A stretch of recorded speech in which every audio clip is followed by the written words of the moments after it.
es momento de comenzar con la primera persona, la primera presentadora, que es Claire Provost, de Reino Unido. Claire, tú has publicado una serie de piezas de investigación para Open Democracy y de millones de dólares que se están gastando en Europa en la derecha o en la ultraderecha. ¿Por qué comenzaste a ver este problema?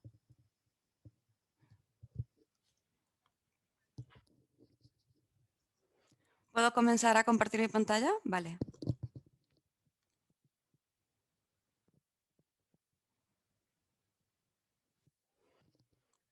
Bueno, muchas gracias de nuevo. Estoy muy contenta de estar aquí con todos. Nuestro proyecto, el proyecto del que yo me encargué en Open Democracy se llamaba Rastrear las repercusiones, y se necesita una red global de periodismo de investigación feminista que investigue las amenazas para los derechos de la mujer, de la misma manera que se buscan las amenazas a la democracia y a otras cosas. También la capacidad de las mujeres para hacer periodismo de investigación. Tenemos 16 personas en 4 países, incluyendo algunos que están en capacitación. Investigamos todos los días la seriedad de otras amenazas para la democracia, los grupos de ultraderecha y los conservadores, el dinero corrupto y que se pasa por los sistemas de salud y de cualquier otro contexto, pero cómo trabajamos juntos con respecto a lo que investigamos, y eso es con colaboración, eh, cruzando fronteras y cruzando regiones, con una metodología increíble, que es replicación, proyectos pilotos. También tenemos muchísimas herramientas de investigación y también nos capacitamos constantemente en nuevas técnicas para desarrollar mejor nuestras habilidades mientras investigamos. Así que mientras estamos haciendo nuestros proyectos, también hacemos capacitaciones para todos los miembros de nuestro equipo para poder tener la capacidad de hacer este trabajo tan importante. Antes de mostrarles algunos de nuestros reportajes, les quiero explicar, como lo dije, quiero decir lo mismo. Y esto responde a tu pregunta, Juliana, ¿por qué hicimos lo que hicimos? Y lo que quiero comenzar a decir es, en principios de 2019, en ese momento, los partidos políticos estaban viendo las elecciones parlamentarias de Europa y estaban prestando atención a esto porque estaban pasando cosas muy grandes. Steve Bannon, el estratega de la campaña de Trump, dijo que querían unir a toda la derecha. También vimos que los movimientos de ultraderecha estaban atacando específicamente a las mujeres y a la comunidad LGBTQI, a veces a la vez. Y además pueden ver arriba del partido de ultraderecha de Italia. Aquí dice: defendemos a Dios, a la patria y a la familia. Luego tenemos a Pimento Salvini con una camiseta de una familia tradicional, entre comillas, que son dos personas de sexos opuestos con hijos biológicos. Y cualquier cosa que se desvíe de esa imagen, pues no sería lo normal. Está sosteniéndolo en, en un comité global de ultraderecha que se celebra todos los años. En 2019, en marzo, lo hicieron en Verona, unos meses antes de las elecciones, y cuando estaba en el escenario con otros líderes como Salvini, había activistas de Estados Unidos de Make America Great Again. Entonces, recuerden que este es el escenario. Había como muchas cosas en juego en 2019 en cuanto a la dirección de la política en Europa a nivel regional, y la ultraderecha estaba dejando muy claras sus intenciones. Estábamos viendo que los activistas de Estados Unidos comentaban y decían que iban a unir a la derecha, como Steve Bannon. Y por esta época, un poco después de ese comité, comenzamos a seguir el dinero de los grupos de ultraderecha cristianos de Estados Unidos, que tenían algunos nexos con el gobierno de Trump. Y terminamos enfocándonos en 12 grupos y entre ellos conseguimos que había por lo menos 15 millones de dólares de dinero oscuro que se había gastado en Europa durante los últimos años. Lo llamamos oscuro porque no se sabe bien en qué se ha gastado ni de dónde proviene, y eso tiende a influenciar la opinión pública. Esto se usa también para financiar armadas y grupos de ultraderecha y también para manipular las opiniones públicas y para financiar grupos en contra de los derechos de la mujer o de los derechos de la comunidad LGBTQI. Muchos de estos casos que he mencionado, eh, tuvimos que buscar las fuentes de datos, pero la escala de dinero nos dijeron que era una escala inimaginable cuando salió a la luz. Nos dijeron que de verdad era algo impresionante. Los descubrimientos de esta investigación también dejaron ver otras cosas de cómo estos problemas eran tan tópicos y cómo seguir el dinero había ayudado poco en este caso porque no había mucho que seguir. Este es un área tan difícil de explorar de nuevo.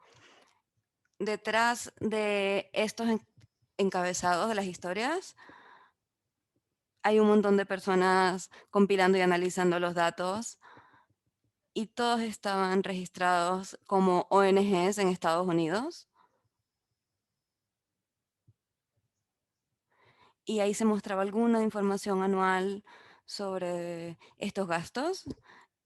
Estas son declaraciones de impuestos anuales y en una de las secciones se llama la parte F, que se ve acá en el formulario.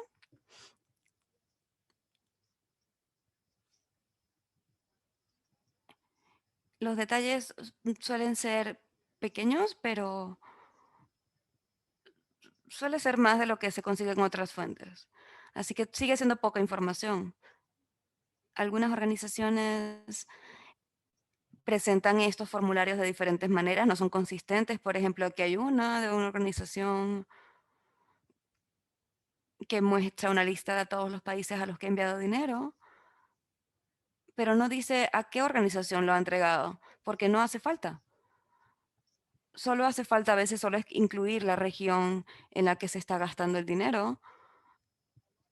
Y entonces, mucho de lo que tuvimos que hacer en este proyecto fue buscar estos formularios y buscar los datos reales de muchas maneras. Disculpa, acabo de recibir un mensaje de los intérpretes de que sería maravilloso si puedes hablar un poco más lento para que podamos hacerlo mejor. Gracias. Porque estas organizaciones hacían estos formularios de una manera inconsistente. Mucho de nuestro trabajo no era solo técnico, sino uniendo todos los datos a medida que los encontrábamos y tratando de hacer nuestra propia base de datos para poder relacionarlos. Esta investigación, creo que algo muy importante sobre esto, o una lección muy importante, es que esto replicaba básicamente un proyecto muy normal de periodismo de datos en Estados Unidos, que se enfocan en otras secciones de los formularios de declaraciones de impuestos, y lo que hicimos fue ver las especializadas en gastos en el extranjero para organizaciones religiosas. Sin embargo, no nos detuvimos en eso, no fueron solo los datos. Tuvimos que investigar muchísimo más y eso es algo muy importante. No había limitaciones por estas limitaciones, pero también había algunas pistas. Y para hacer cualquier tipo de periodismo siempre hay que seguir el dinero. En este caso queríamos saber más sobre este dinero y los grupos que lo estaban recibiendo y los que estaban apoyando a la ultraderecha en las elecciones por venir. Entonces tuvimos que ir a ese seminario encubiertos, como una familia tradicional, y enviamos a 2 personas que podían ser posibles donantes para la ultraderecha y durante 3 días aprendieron cómo hacer trucos para sacar dinero de las campañas, les daban consejos estas personas de la ultraderecha sobre cómo esconder inversiones y fondos, también les contaron planes específicos de atacar a algunos oponentes y cómo el Congreso en España se estaba comparando con el de Estados Unidos, que fueron unos grupos muy controversiales que gastaron dinero para influenciar las elecciones. Y que oficialmente estas cosas no pasan en Europa porque no tienen ningún tipo de regulación.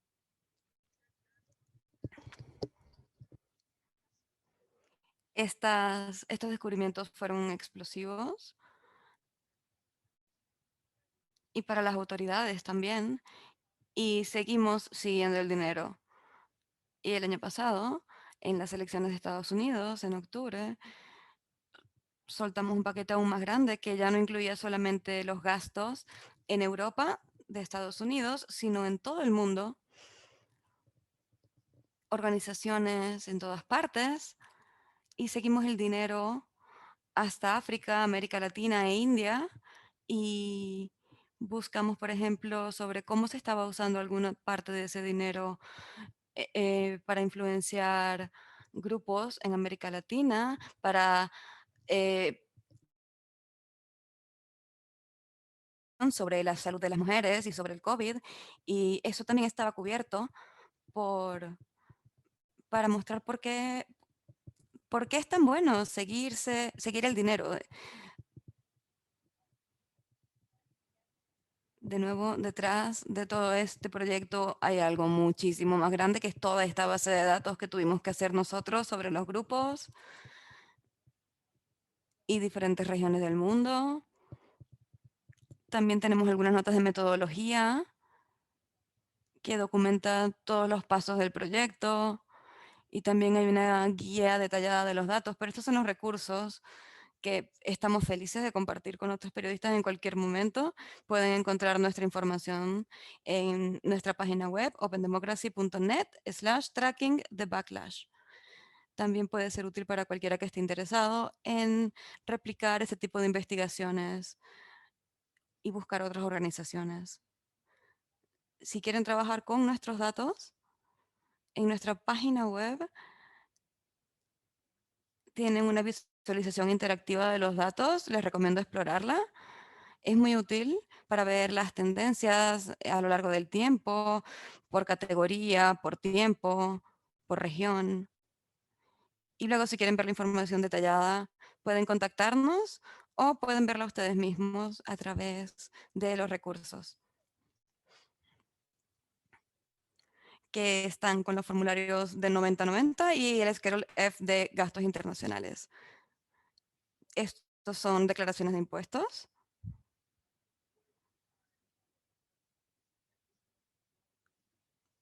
Tiene muchas limitaciones. La página del IRS es muy útil para entender los recursos y entender qué organizaciones califican dentro de cuáles categorías y por qué, pero el explorador de datos de ProPublica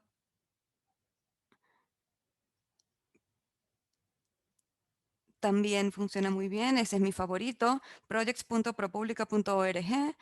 Hay limitaciones muy importantes para todos estos datos de todas formas, y una de ellas es que para presentar estos formularios no es necesario muchos detalles, depende del registro, y entonces la cantidad verdadera de dinero que se está invirtiendo de Estados Unidos a todo el mundo debe ser más grande de lo que vamos a medir. y de lo que vamos a ver en estos formularios. Para terminar, solo quiero agregar algunos puntos de nuestra conversación en nuestro trabajo. Quiero terminar diciendo que sería imposible hacer ese trabajo si no hubiésemos tenido una colaboración internacional para contar las historias sobre por qué esto era importante, y también que este trabajo habría sido imposible si no hubiese sido por los grupos LGBTQI y los feministas, grupos feministas que nos ayudaron muchísimo, y a Lidia, que ha sido nuestra editora en África y que va a hablar pronto. Este proyecto se basa en colaboración, así que por favor, siéntanse libres de hacer investigaciones similares o de trabajar con nosotros. Estamos trabajando también en nuevos proyectos y siempre estamos buscando nuevos colaboradores en Asia, Latinoamérica, y también todas nuestras historias quedan publicadas y tienen licencias para compartirlas. Y también si quieren publicarlas comercialmente pueden contactarnos, porque para investigar estas áreas hace falta muchas cosas y sobre todo colaboración. Muchas gracias a todos. Muchas gracias, Claire, eso fue muy interesante. Muchas gracias por ser tan abierta con tu colaboración y gracias por compartir tus tips.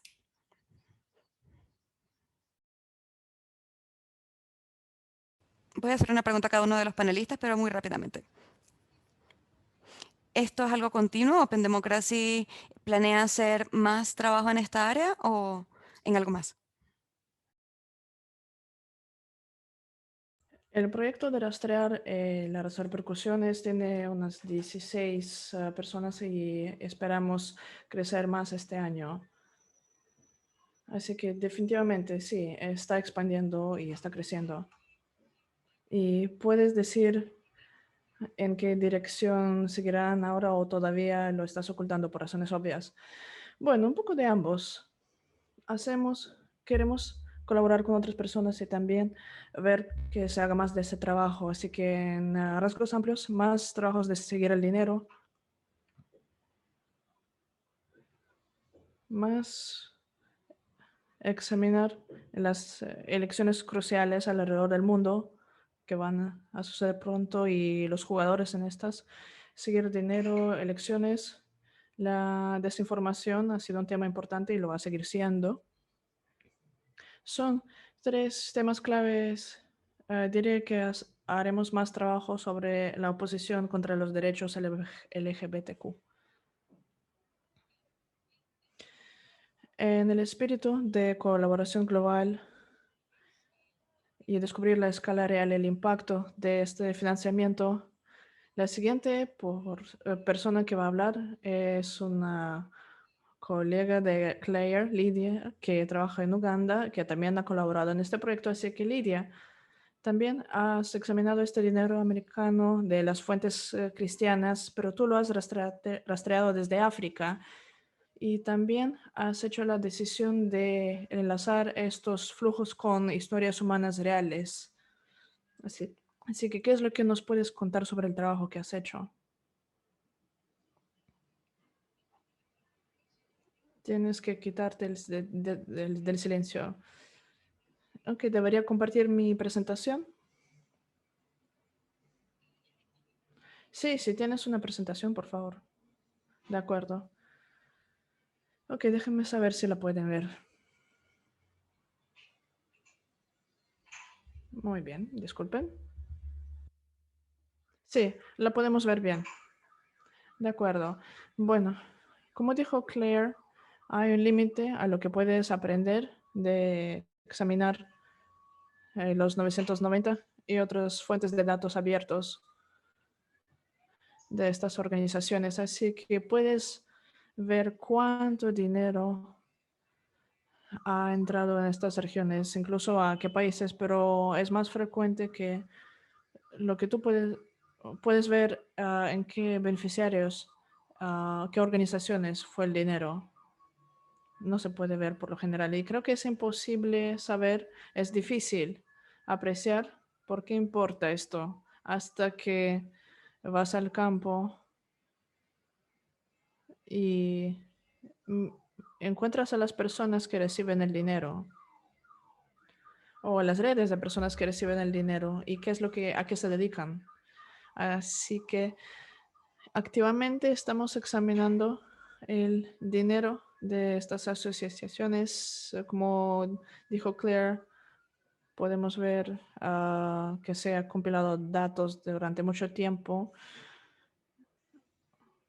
Voy a repasarlo con ustedes en una instancia donde hemos seguido el dinero hasta la fuente. Así que hemos encontrado a través de una variedad de técnicas de investigación e investigaciones en las que voy a entrar en un momento. Hemos notado al menos 2 organizaciones que apoyan las redes globales de supuestamente centros de embarazos en crisis.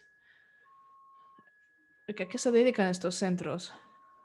No son necesariamente un fenómeno nuevo, son muy populares en Estados Unidos y controversiales ahí, así que queríamos ver si se ven igual afuera y qué hacen para promocionar este concepto en otras partes. Como decía Claire, incluso interesarse en esto, en hacer trabajo encubierto y escuchar sobre estas organizaciones y lo que están diciendo a través de mis colegas en el Congreso Mundial de Familia en Verona.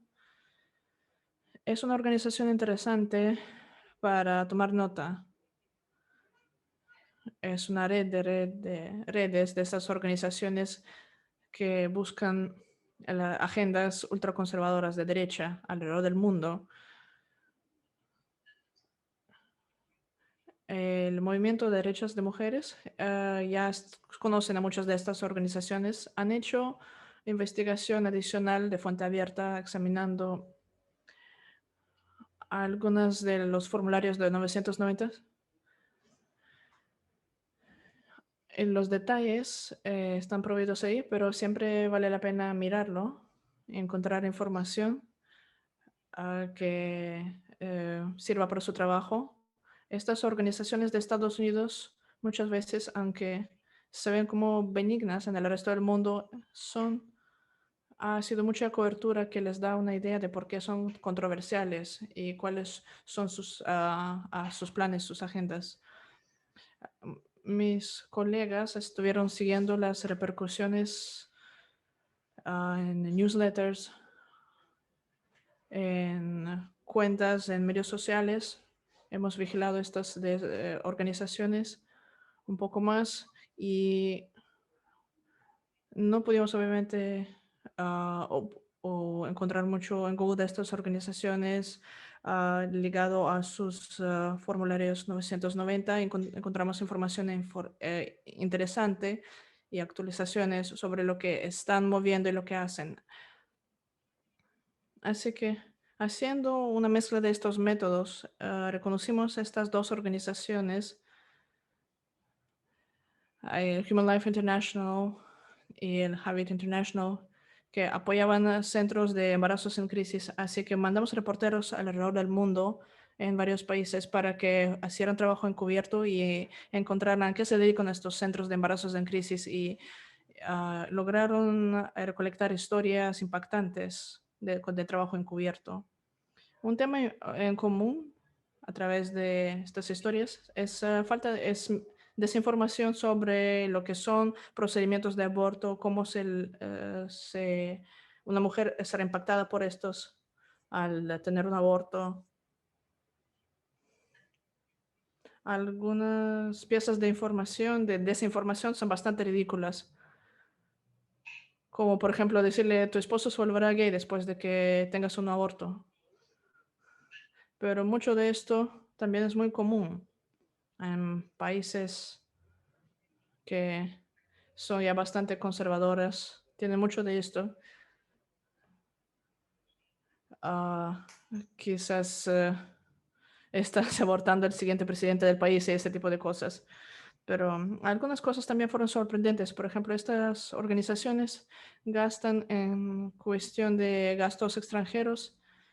África es su región, su mayor región, donde más dinero gastan, lo cual fue sorprendente porque si su agenda es antiaborto, el aborto es muchas veces ilegal en la mayoría de los países africanos. Así que nos preguntamos qué están haciendo. Y lo que encontramos en los centros de embarazos de crisis en Uganda es que ellos van más allá de solo desalentar el aborto. Desalentan la contracepción, con, educación inclusiva de sexualidad. Fue muy, fue muy sorprendente. En Uganda, los creadores de políticas que no son necesariamente progresivos en cuestión de aborto, pero qué tan lejos, qué tan extrema es esta agenda, es esta agenda conservadora. Realmente le da sentido al término ultraconservador. Y también pueden encontrar muchos de estos en el continente, en el país que tenga leyes de aborto un poco más exigentes, tienden a violar algunas de ellas. Por ejemplo, en Sudáfrica se requiere que el consentimiento de una mujer de embarazo no puede ser direccional, no les puedes decir, no puedes empujarlas hacia un aborto ni desalentarlas. Solo tienes que darles toda la información, pero al mismo tiempo solo decir tanto como permite una agenda ultraconservadora es que hace que no busquen un aborto en este ambiente, aunque pudieran. Así que sí, se hizo reportaje encubierto en 18 países. Por ejemplo, uno de nuestros reporteros se apuntó para entrenamiento y aquí es donde gente que entró en centros de embarazos en crisis, de, de cómo básicamente aconsejar a las mujeres que entran a estos centros. Ella es una reportera que es, pueden leer una de sus historias sobre donde le entrenaron cómo desalentar a las mujeres de tener un aborto. Así que, ¿cuál es el punto? Es muy importante ir más allá de los datos. En nuestro caso nos dio historias humanas muy fuertes, lo que es esencialmente un activismo ideológico. Las organizaciones actúan, organizaciones de salud alrededor de la salud reproductiva. Algunas fueron sorprendentes y dicen, entienden que nuestro trabajo es opuesto en cuestión de comunicación pública, pero no entendimos que también se le oponía en provisión de servicios. Pueden ver esto solo, no pueden ver esto solo examinando datos. Tienen que seguir el dinero hasta el punto de entrada, los seres humanos, el movimiento. Pero también creo que ir y reportarlo ilustra que hay una cierta uniformidad a este argumento. La desinformación fue básicamente el método preferido para evitar que las mujeres aborten sobre el impacto del aborto, los riesgos de salud relacionados al aborto y este tipo de cosas, pero también información específica al contexto para creadores de políticas en diferentes lugares para entender por qué deberían estar preocupados. En Uganda fue preocupante que desalentaran educación sexual y contraceptivos. Si lo están leyendo en su página web, dicen, bueno, nos oponemos al aborto. Y muchos creadores de políticas en Uganda dirán, bueno, sí es legal aquí. Así que yo creo que ir más allá de los datos hace mucho impacto y seguir estas pistas. Así que si están mirando Pero también algunas consideraciones. El reportaje encubierto siempre viene con riesgos a la seguridad, así que hay que hacer una evaluación de riesgo detallada, considerar la seguridad, medidas de seguridad para los reporteros que van encubiertos, considerar riesgos psicológicos. Muchos reporteros que fueron encubiertos se sintieron emocionalmente drenados, porque ser parte de cómo evitan que las mujeres tengan abortos, básicamente los, los cargaba con esta manipulación emocional. También de riesgos de seguridad de información. En estas historias, son historias que muchas veces la gente tiene una reacción fuerte y polarizada a estas en línea, así que hay que pensar sobre eso, publicar, entrar, cómo lo publican, la persona que entró encubierta, etcétera. Luego los riesgos de difamación, hay organizaciones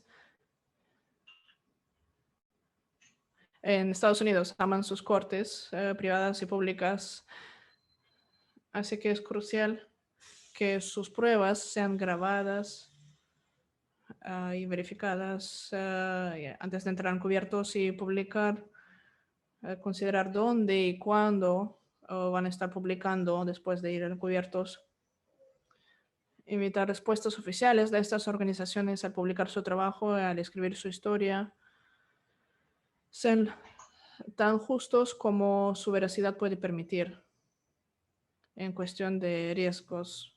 Y también, como digo, está en las repercusiones post publicación, tanto de derecha, los medios de derecha, así como de individuos privados.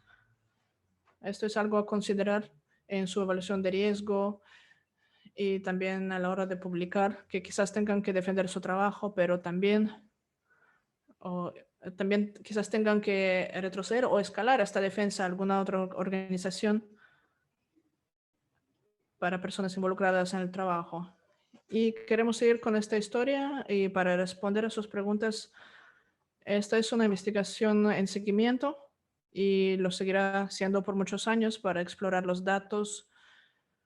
Comuníquense con nosotros si desean tener acceso a la base de datos, a nuestras notas de metodología. Y si su organización encuentra algo de esto interesante, por favor, comuníquese con nosotros. Hay historias que podrían publicar o en las que necesiten colaboración. También simplemente contáctense con nosotros a ver si necesitan apoyo. Perfecto. Bueno, gracias por ser tan abiertas y invitar a las personas, e invitar colaboración. Me estoy preguntando cómo se ve eso en África con el sector investigativo siendo menos establecido que lo que tenemos en el norte global. Creo que trabajan básicamente en 3 países, en Uganda, Sudáfrica y un país más que me olvidé. Sí, Zambia. Zambia. Así que cuando les llegan peticiones de colaboración, ¿cómo deciden con quién van a colaborar y qué forma debería tomar esto? Y si podría haber razones para que se rehúsen y digan, ok, esto no es una buena colaboración para nosotros en este momento. Como decía, primero, realmente nos importa cómo trabajamos, quién hace el trabajo, es importante para nosotros, especialmente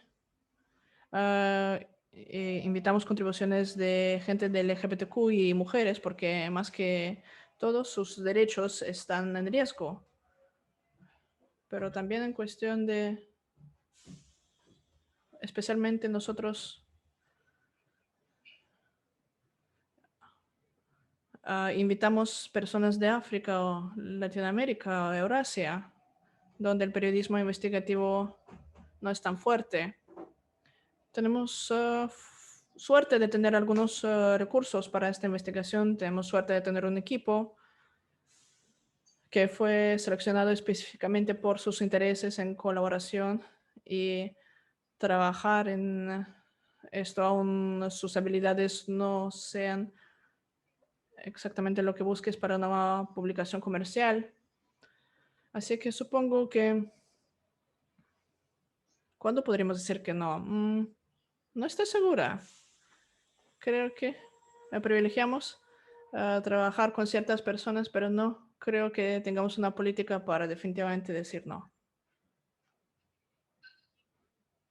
Muy bien, tendremos más preguntas para todos más tarde. Sigan con las preguntas, veo que se están llenando y al final pasaremos a estas y las voy a escalar. Así que siguiendo con el tercer ponente, Janina, la colaboración realmente fue algo importante para tu trabajo y en cuestión de tus habilidades como periodista de datos, pero también el trabajo que has hecho sobre financiamiento de la derecha, empezaste a ver, examinando reuniones personales entre líderes evangélicos y los líderes de la Casa Blanca, de la administración de Trump, y luego trabajaste con 16 socios a través de Latinoamérica, y todos publicaron al mismo tiempo, lo cual fue explosivo. Así que cuéntanos un poco sobre esto, sobre este contenido, cómo elegiste trabajar de una manera algo diferente. Si lo entendí bien de nuestras discusiones, es un poco menos conducido por data de lo normal en esta investigación en particular. Muchas gracias, Juliana. Gracias, JJ, Anne y todo el equipo por organizar esto. Quería compartir este panel con mis dos grandes colegas, Lidia y Claire, que han estado haciendo un trabajo asombroso de mapear todo esto. Así que lo primero que quiero hacer es explicarles el por qué y darles un poco de contexto. En mis 30 años de reportaje investigativo, mayormente corrupción y crimen organizado, nunca toqué religión como tema y nunca pensé que lo iba a hacer. Todo sucedió porque perdí mi green card. Así que no podía regresar a mi país en Costa Rica a votar. Así que me ofrecí con el Tribunal de Elecciones para ayudarles aquí en el centro de votación en Nueva Jersey. Así que estaba manejando una de las metas de votación a la 1 de la tarde en un domingo. 3 buses nuevos vinieron, llenos de personas, materiales, propaganda, apoyando uno de los candidatos que, que es un líder evangelista, y que hacían promesas de restringir derechos de gente del LGBTQ, principalmente. Esto fue como su caballo de Troya. ¿Y por qué es importante esto? Lo estoy resumiendo en un proceso muy largo de entender qué tienen de malo. No tiene de malo, la religión en sí no tiene nada de malo. Entonces, ¿por qué deberíamos lidiar con estos temas? Bueno, porque hay un trabajo que lo resume todo y no importa qué religión sea, el fundamentalismo. El fundamentalismo es básicamente lo que hace es, hay una sola manera de ver el mundo y la única manera correcta de hacer las cosas. Lo que notamos es que todas estas personas vinieron con un ID nuevo para votar por este líder evangélico. Ni siquiera conocían el nombre, pero claramente estaban obedeciendo. Así que por primera vez estoy ahí como ciudadana, no como reportera, viendo algo que me llamó la atención, que es lo que sucede aquí. Y luego empezamos, obviamente, a lidiar con esto. Bueno, primero pasé todo el verano leyendo 28 o más libros, hablando con académicos, porque no es un tema al que estamos acostumbrados a cubrir. Y tratar de entender de que hay redes, es un fenómeno local, global, o hay alguien quizás tirando de los hilos, manipulando las elecciones. en las decisiones de las personas. Así que básicamente tengo dos sombreros aquí, como el director del programa de periodismo de datos. También tenemos un programa de investigación de publicación en la Universidad de Colombia y dos colegas más del Centro de Investigación de Periodismo Investigativo. Así que esta sería una primera investigación que empezamos en Estados Unidos, mapeando todas las organizaciones con lo que explicaron antes Lydia Claire, usando los formularios de impuestos 990. Y lo primero fue, ok, sigamos el dinero. Y muy pronto notamos que no era suficiente con todos los datos que teníamos y también que el dinero no es suficiente.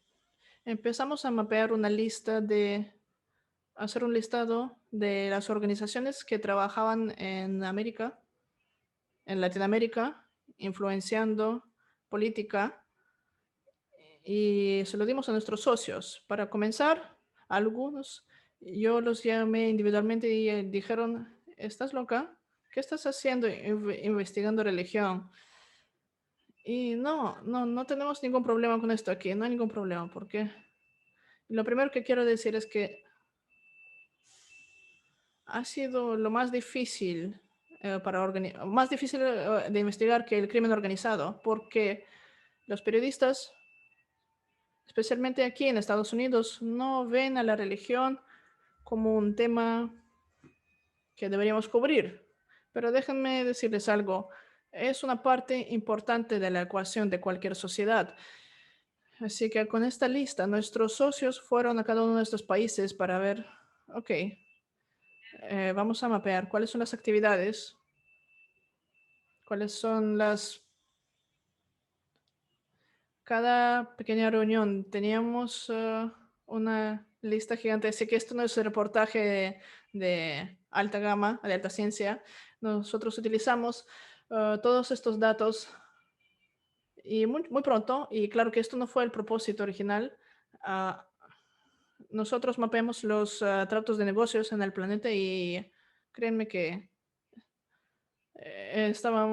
todos estaban listos para sacar a Trump de la ecuación, pero pronto nos dimos cuenta de que era la Casa Blanca, en particular el vicepresidente Pence y Mike Pompeo, quienes estaban liderando algunos de estos esfuerzos. Así que la Casa Blanca tiene un pastor, tenía, y el pastor actuaba como un diplomático detrás de las escenas, haciendo nuevos ministerios al nivel más alto en varios países. Y yo diría que esto ni siquiera es ideológico porque, por supuesto, primero, estaban haciendo tratos detrás de las escenas con presidentes, congresos, y la Casa Blanca dijo, bueno, hay una oficina que ha estado ahí por un buen tiempo, y la iniciativa de oportunidad y fe, de Faith and Opportunity Initiative, y esta oficina, en la Casa Blanca había 40 personas y todos evangélicos, aún Estados Unidos sea un país plural de múltiples religiones, y estas personas viajaban no solo por Latinoamérica, sino también por Oriente Medio, haciendo campañas, tratos con candidatos políticos. Déjenme darles un par de ejemplos. Durante, durante el presidente de Brasil, Jair Bolsonaro, todos estos pastores aquí en Estados Unidos, estos prospectadores, estos evangélicos estaban viajando, estaban organizando eventos importantes en Brasil con pastores locales y pronto nos dimos cuenta de que no es solamente que el Estados Unidos esté exportando esto, sino que hay un clima, y es para darles un poco de contexto, de vuelta a los 90, en Latinoamérica el 95% era católico y ahora, bajo la expansión de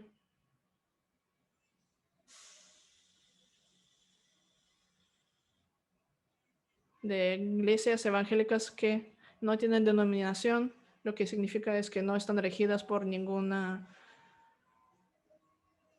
persona en particular o jerarquía en particular.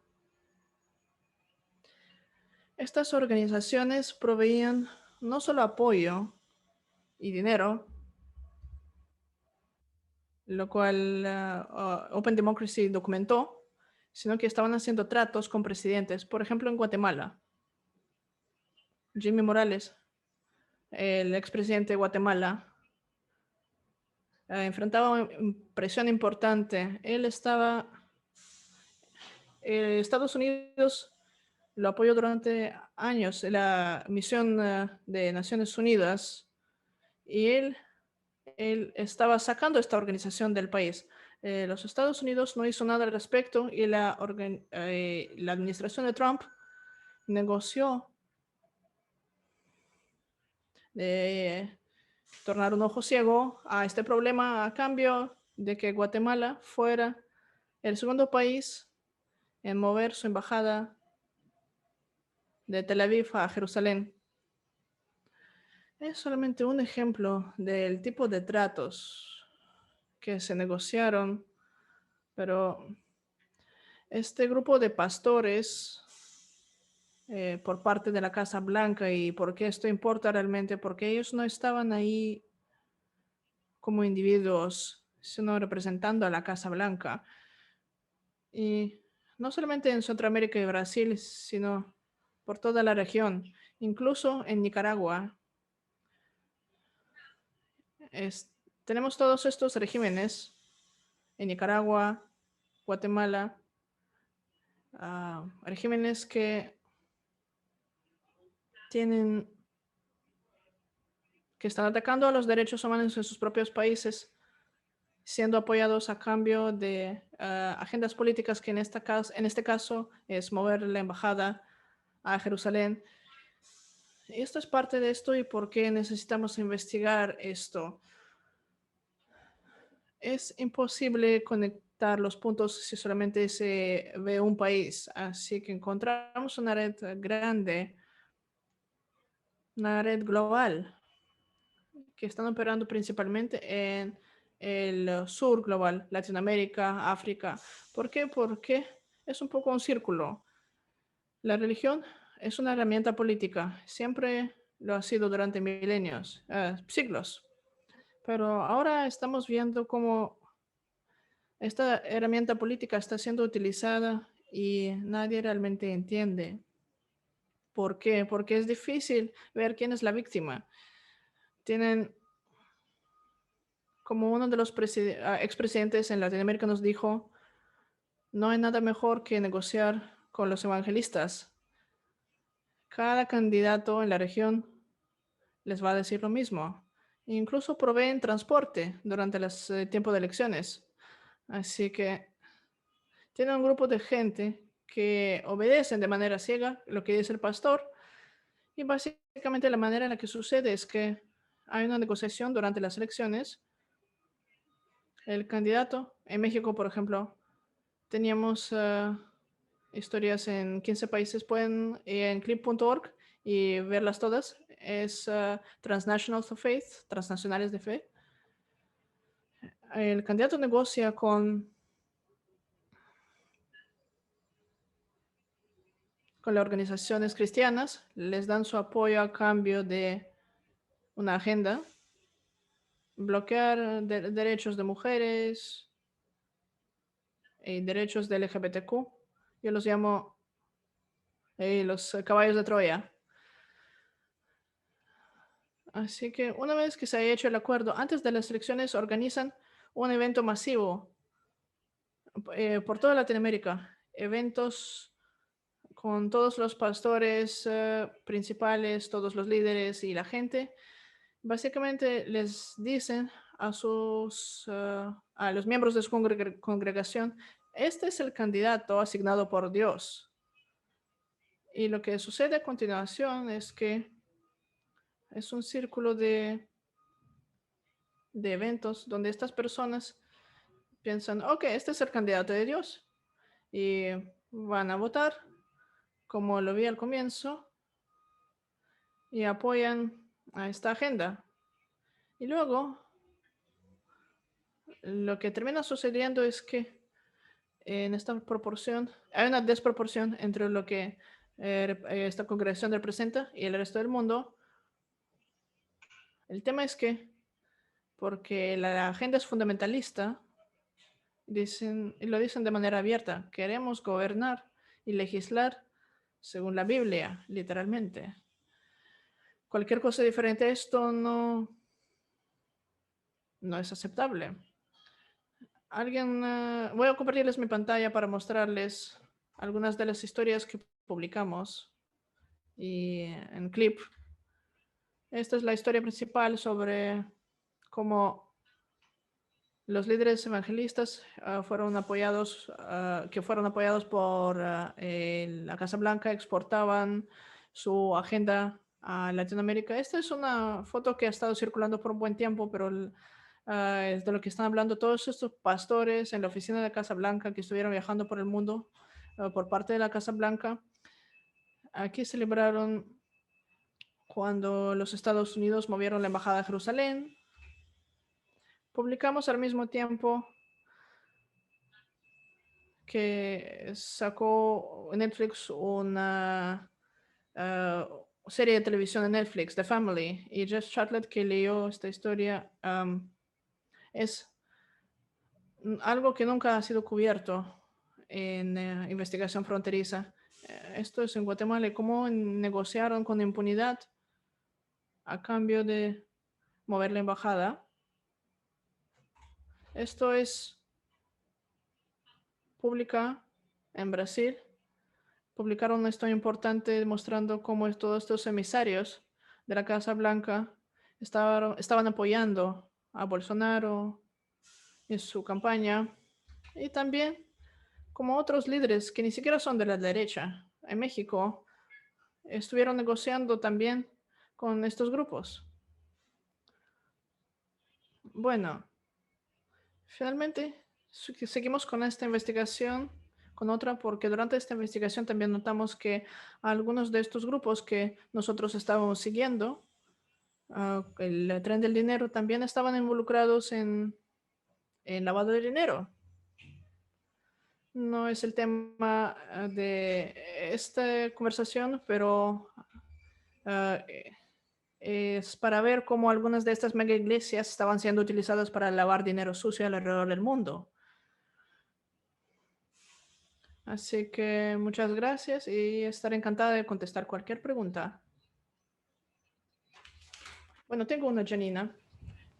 Muchas gracias.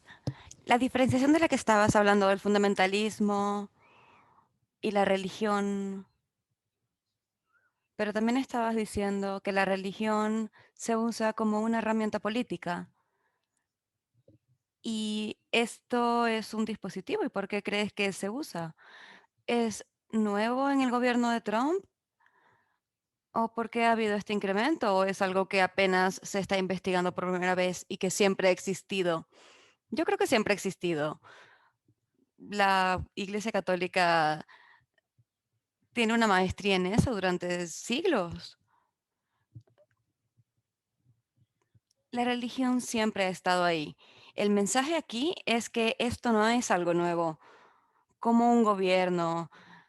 Vale, la manera en que lo hizo Trump es completamente fuera de diferente a la de cualquier otro presidente, diría yo, porque el pluralismo es muy importante, está en la Constitución de Estados Unidos y básicamente lo que él hizo fue cristianizar todo el gobierno federal y también las ayudas extranjeras y lo llevó a otro nivel.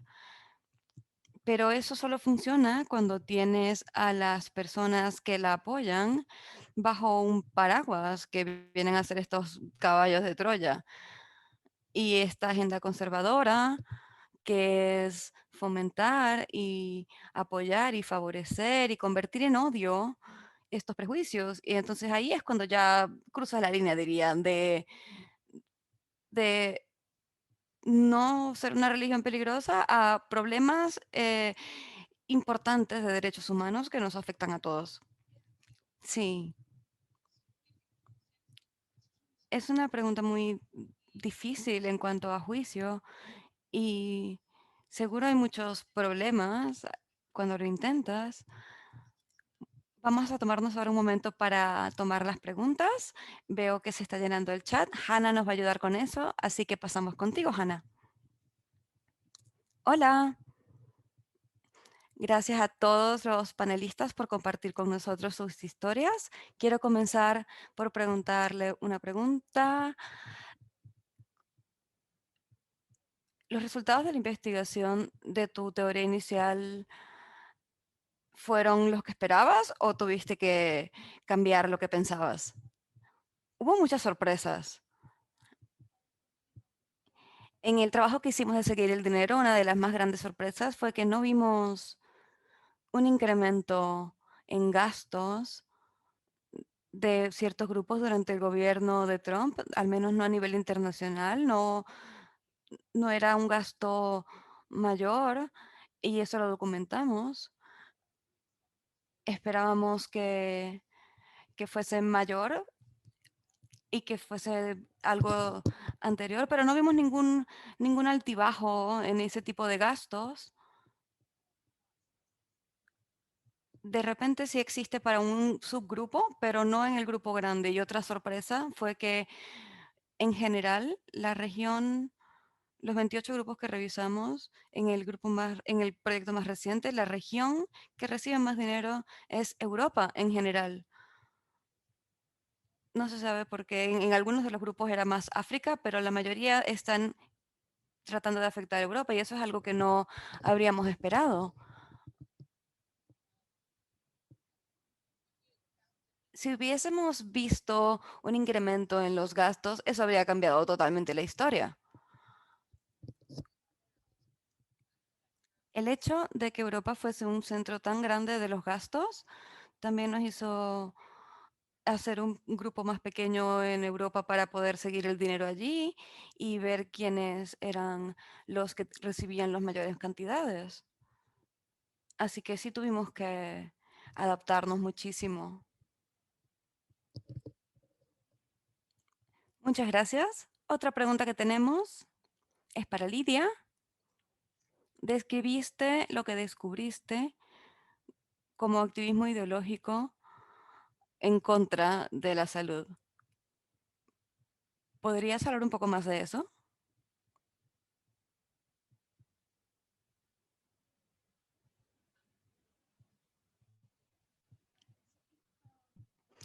Sí. En los centros de embarazos de emergencia, muchas clínicas, uno puede ir simplemente para saber de cuidado sobre el embarazo.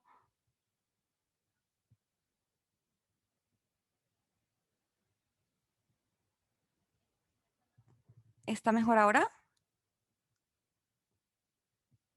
Hola.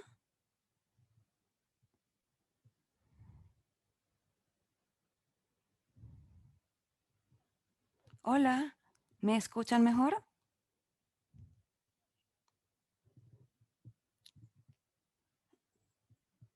Creo que yo te escucho. Bueno,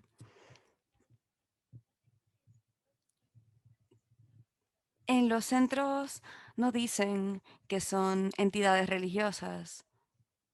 Parecen muchísimo una clínica normal.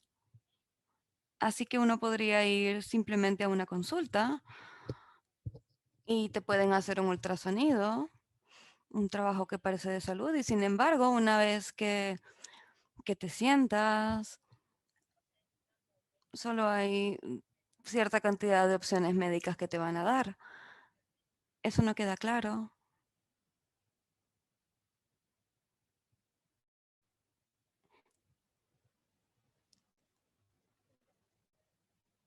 Creo que hay un problema con el audio un momento, Lidia, pero voy a pasar a la siguiente pregunta y después trataremos de resolverlo. Otra pregunta que hemos tenido es para Janina. La pregunta obvia es, ¿por qué centrarse en la derecha y no en la izquierda? Porque están enviando cosas que influencian su propia agenda. Bueno, ese es el motivo por el que empecé a hablar del fundamentalismo, porque no es una cosa de derecha ni de izquierda, no va de ideología. Creo que en el gobierno de Trump, durante la época del régimen de Daniel Ortega en que Nicaragua, en que estaban matando a gente, viajaba a Nicaragua y ya estábamos hablando de la izquierda. Así que esto va muchísimo más allá de ideología. Es, ¿Y por qué derecha o izquierda? Bueno, en el momento en el que uno tiene una agenda que hace daño a los demás o que obliga a los demás a vivir bajo ciertas normas, eso es fundamentalista. Y lo que quieren en realidad es hacer normas y legislar de conformidad con la Biblia, la versión literal de la Biblia. Y creen que eso está bien y quieren obligarnos a todos a vivir bajo estas normas. Y realmente no importa cuál sea la ideología. Por ejemplo, para la investigación de lavado de dinero hicimos muchísimo esfuerzo para buscar en 13 idiomas en todo el mundo casos de lavado de dinero de la iglesia, sin importar cuál fuese su denominación. Así que no se trata de, del resultado, porque claro, el gobierno de Trump estaba, por supuesto, en línea con estos pastores evangélicos. El 30% del apoyo para Trump viene de lo que se llaman nacionalistas cristianos.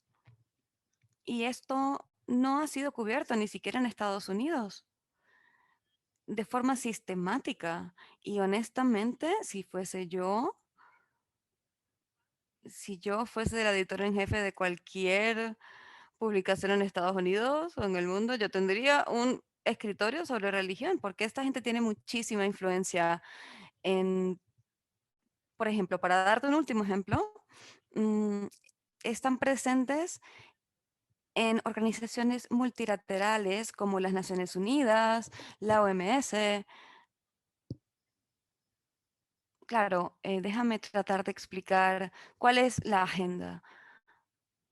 No estoy diciendo que son malos. Ellos ven lo que ven y ellos ven como que la izquierda les está obligando a respetar cosas que ellos no aprueban. Y está bien, cualquiera puede usar influencias de ese tipo. Esas organizaciones tienen un ejército de abogados que trabajan para ellas en todo el mundo y que han sido capacitadas por ellos para provocar este tipo de legislaciones fundamentalistas. Lo hemos visto en Argentina, en Guatemala, en México, cómo estaban presentes todas las veces que había una discusión sobre derechos de la mujer o personas de la comunidad LGBTQI, sus derechos, y incluso obligar a discutir. Mike Pence tenía a Pablo Hernández, el expresidente de Honduras, en una junta bilateral oficial en la Casa Blanca, y lo primero que le preguntó fue, necesitamos que nuestro pastor haga una misión en tu país, y lo hizo. Entonces se usa el poder político para influenciar las políticas de otros países y agendas y se negocia con políticos corruptos, corruptos en todo el sentido de la palabra. Como sabemos, todos estos presidentes en Centroamérica, incluso ahora, violan los derechos humanos y eso no ha sido un obstáculo para ninguna organización cristiana al negociar específicamente políticas por intercambiar este tipo de influencia. Eso es muy interesante. Gracias, Janina. Voy a pasar de nuevo con Lidia. Disculpa, creo que había un problema técnico con un canal, pero sería maravilloso si pudieras decirnos lo que piensas y hablar más sobre el tema. Sí, lo que los centros de crisis lucen es como clínicas normales a las que uno puede ir si estás embarazada. Cuando estás embarazada es una condición médica, no es una cuestión de creer si estás embarazada o no, es simplemente una situación. Y tú podrías ir porque son caridades, son para embarazos adolescentes, para personas que son víctimas de violaciones, así que se presentan como ese tipo de organizaciones y como clínicas de salud.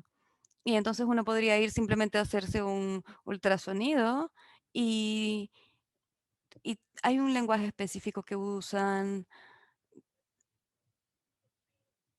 Ellos creen que eso son cosas que puede hacer un psicólogo entrenado, pero en este caso todo está informado por medio de la fe. Así que las opciones médicas que te den que no se ajusten a las creencias, no te las van a mencionar ni siquiera. Y esto podría ser simplemente que la única cualificación que tienen sea de un misionero médico, ni siquiera son profesionales. Y eso no le queda claro a todo el mundo, especialmente en Uganda.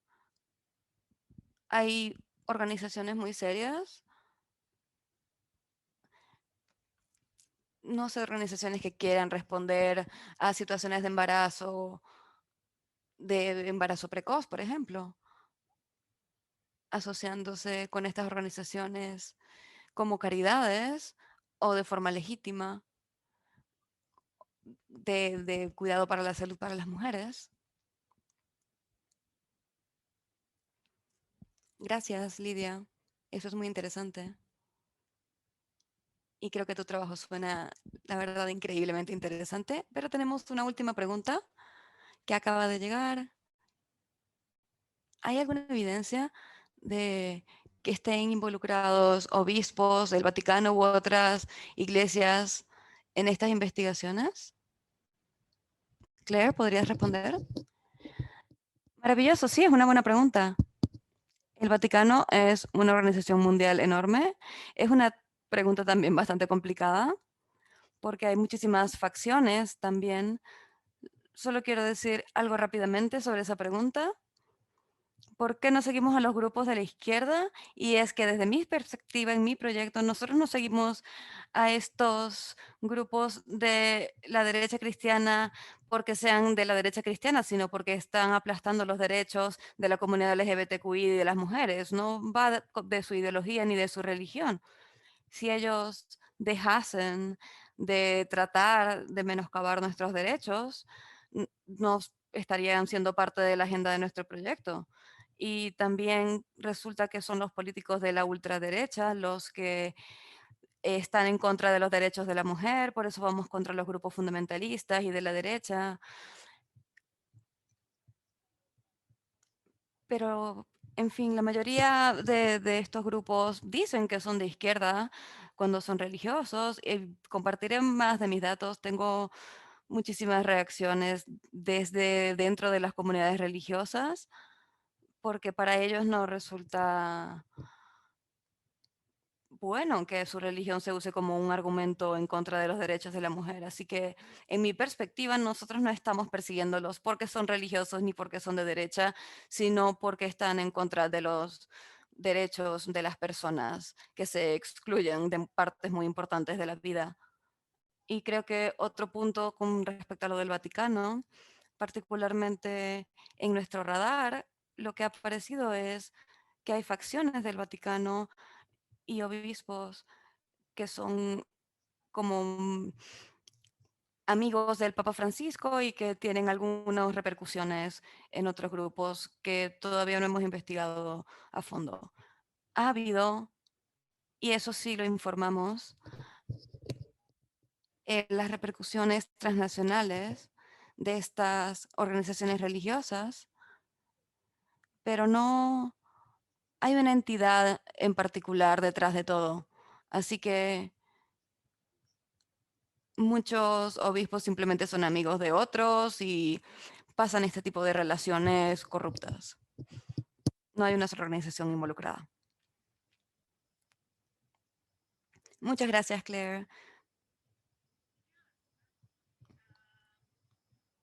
Sí, claro, como dije antes, no estábamos buscando ninguna denominación, pero hay una diferencia práctica.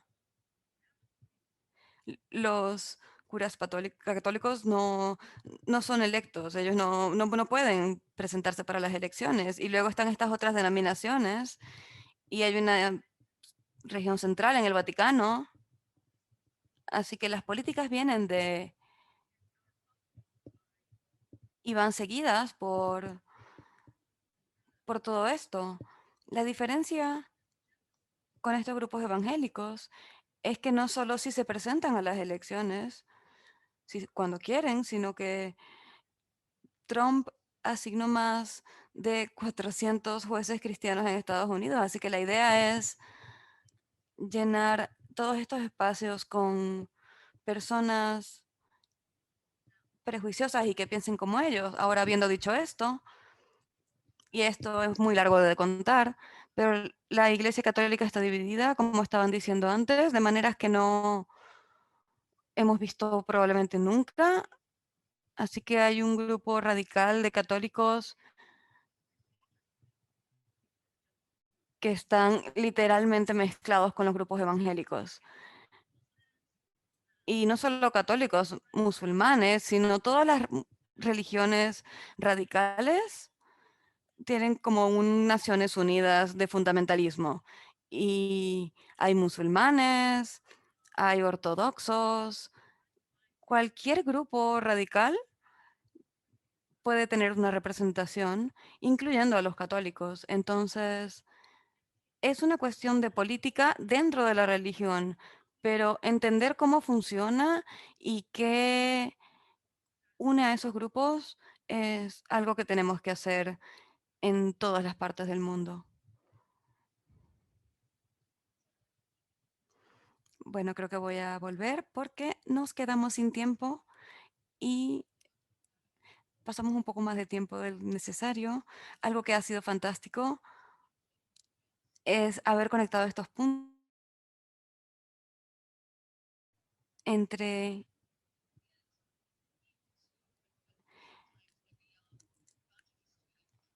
Me alegra mucho que hayamos podido hablar así sea por Zoom, porque tiene muchas ventajas a pesar de las desventajas, y me alegra poder tener esta conversación sobre todas las repercusiones que ha tenido el gobierno de Trump por medio de canales cristianos y de embajadas, lo que ha sucedido en Italia, lo que ha sucedido en Zambia, en Uganda, en Sudáfrica.